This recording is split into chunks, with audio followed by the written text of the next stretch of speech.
transcription unit and the gene. Transcription unit and the gene. Transcription unit means what? Yesterday I told you transcription unit means the each transcribed segment of DNA, it is known as transcription unit. ठीक है, each transcribed segment of DNA. What that transcribed segment of DNA consists of? Yesterday only I just said transcribed segment of DNA और transcription unit. ठीक है ना, इसी को transcription unit consider करते हैं. ये दो strands हो गए DNA के, one strand having the direction 3 to 5 and another strand having the direction, ठीक है, ये वाला 3 to 5. Then this end, at 5 end there is a presence of promoter and there is a presence of terminator. बीच में जो structure present है इसको बोलते हैं स्ट्रक्चरल जीन्स. इसमें से आपको समझ गया होगा कि ट्रांसक्रिप्शन यूनिट और जीन्स का क्या रिलेशनशिप है. फिर ये हो गया diagram of transcription unit. In this diagram हम लोगों ने देखा था कि particular strand it is considered as a template. क्या कंसिडर किया गया इसको? Template. And another strand called as coding strand. कौन सा strand? Coding strand. There is a presence of nucleotide sequence in between them. The one strand is always complementary to another. एक strand DNA का दूसरे strand को क्या है? Complementary है. फिर इन स्ट्रैंड्स के ऊपर ये जो सीक्वेंसेस प्रेजेंट होते हैं, these DNA sequences coding for किस चीज के लिए कोड कर रहे हैं? mRNA और tRNA और rRNA. These sequences are known as genes. क्या बोला जाता है इनको? Genes. Understood? What is mean by genes? Transcription unit मैंने आपको पहले ही बताया था. इस पूरे स्ट्रक्चर को ट्रांसक्रिप्शन यूनिट हम कंसिडर करते हैं. Transcription unit means the transcribed segment of DNA. ऐसा ट्रांसक्राइब्ड सेगमेंट ऑफ डीएनए जो प्रोटीन सिंथेसिस के लिए यूज होने वाला है. फिर इस ट्रांसक्राइब्ड सेगमेंट ऑफ डीएनए पे आरएनए ट्रांसक्रिप्ट तैयार होता है. फिर इसी पे से हम लोग जीन्स की डेफिनेशन भी बताते हैं. What is mean by genes? तो हम बोलते हैं कि द डीएनए सीक्वेंसेस, ठीक है ना, द डीएनए सीक्वेंसेस. देखो ये डीएनए टेम्पलेट है. इस डीएनए में रहने वाले sequences, these are coding for what they are coding? They are coding for may preparation of mRNA और मे फॉर टीआरएनए और may for rRNA. This is known as genes. क्या बोला जाता है इनको? जीन्स. ठीक है. Next one is there is cistron. What is meant by cistron then? A segment of DNA coding for a polypeptide chain. ठीक है. Out of these two strands of DNA, the one strand is responsible to synthesize the RNA transcript. ठीक है. That particular strand it is considered to be cistron. क्यों? क्योंकि उस cistron के ऊपर में पॉलीपेप्टाइड चेन को बनाने वाले सीक्वेंसेस अवेलेबल होते हैं. फिर a segment of DNA coding for a particular segment of DNA that is responsible to synthesize a particular type of protein, it is considered as a cistron. ठीक है. फिर cistron दो टाइप का, एक polycistronic segment और दूसरा monocistronic segment. फिर ये कंडीशंस किस बात पे से कि पॉलीसिस्ट्रॉनिक कैसे और मोनोसिस्ट्रॉनिक कैसे. अंडरस्टूड ना.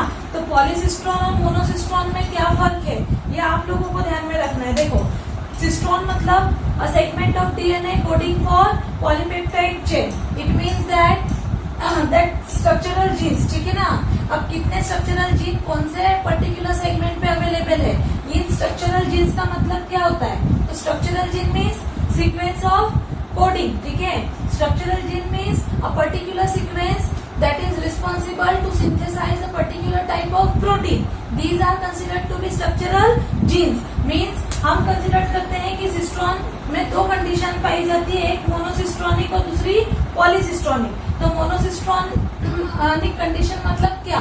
तो monocistronic means a single structural gene present in a transcription unit or a transcription unit contain a single structural gene. ठीक है. किसी भी ट्रांसक्रिप्शन यूनिट पे मतलब particular transcribed segment of DNA पे जब एक ही सिंगल स्ट्रक्चरल जीन प्रेजेंट होता है and this is responsible to synthesize a specific single type of a single type of protein, it is called as monosistron and the condition it is known as monosistronic. Generally eukaryotic organism या eukaryotic cells में मोनोसिस्ट्रोनिक condition पाई जाती है। यहाँ पर एक ही type का protein एक बार में एक पर्टिकुलर स्ट्रक्चरल जीन से तैयार किया जाता है। फिर नेक्स्ट वन क्या है, पॉलीसिस्ट्रोनिक। पॉलीसिस्ट्रोनिक कंडीशन यानी क्या, तो पॉलीसिस्ट्रोनिक कंडीशन मतलब देखिए, एक पर्टिकुलर ट्रांसक्रिप्शन यूनिट पर जब एक से ज्यादा स्ट्रक्चरल जीन्स होते हैं and these structural genes are responsible to synthesize more than one type of protein at a time. Okay, this condition is known as polycistronic condition. It means that as per the board पे लिखी हुई definition, a long segment of DNA having set of various structural genes in one transcription unit. This is said to be पॉलीसिस्ट्रोनिक। ठीक है ना, समझ में आ गया ना, मतलब एक ही ट्रांसक्रिप्शन यूनिट पे डीएनए का सेगमेंट लंबा है, क्वाइट ऑब्वियस है ये तो। फिर उस लॉन्ग डीएनए सेगमेंट में मतलब एक सिंगल ट्रांसक्रिप्शन यूनिट में ही जब एक से ज्यादा स्ट्रक्चरल जीन पाए जाते हैं and they are responsible to synthesise more than one type of protein, then this condition is known as polycistronic. Hopefully आपको मोनोसिस्ट्रोनिक और पॉलीसिस्ट्रोनिक का फर्क समझ गया होगा। आफ्टरवर्ड एक बिफोर स्टार्टिंग दैट देखो, दैट पॉलीसिस्ट्रोनिक में एग्जांपल रख लेते हैं बैक्टीरियल सेल का। किसका एग्जांपल है, बैक्टीरियल सेल। यहाँ यूकैरियोटिक सेल, यहाँ प्रोकैरियोटिक सेल।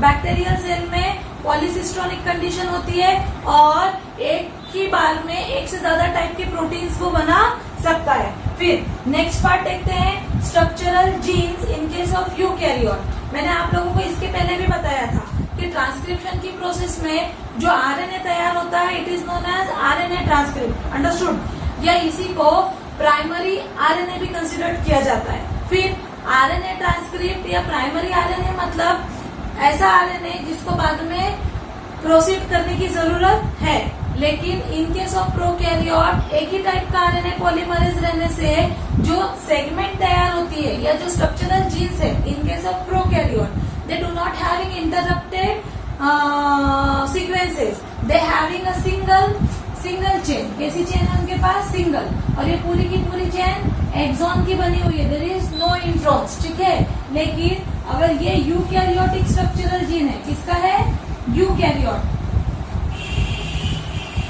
यूकैरियोट्स में अगर ये स्ट्रक्चरल जीन का सेगमेंट है तो इस सेगमेंट पे हमेशा इंटरप्टेड सीक्वेंसेस देखने के लिए मिलते हैं। अब the region where there is a non coding region and the few of the regions are coding one. ठीक है, देखो अगर ये नॉन कोडिंग जोन है तो इस नॉन कोडिंग सीक्वेंस वाला पोर्शन या जोन को इंट्रॉन बोला जाता है। क्या बोला जाता है, intron. And the region where there is a codings are present, that coded region is known as exons। क्या बोला जाता है उसको, exons। ठीक है ना, मतलब यूकैरियोट्स में जनरली जो स्ट्रक्चरल जीन्स है यूकैरियोट्स में, उनमें दो टाइप की सेगमेंट्स देखने के लिए मिलती है, one is intron and another one is exon. These two parts are just joined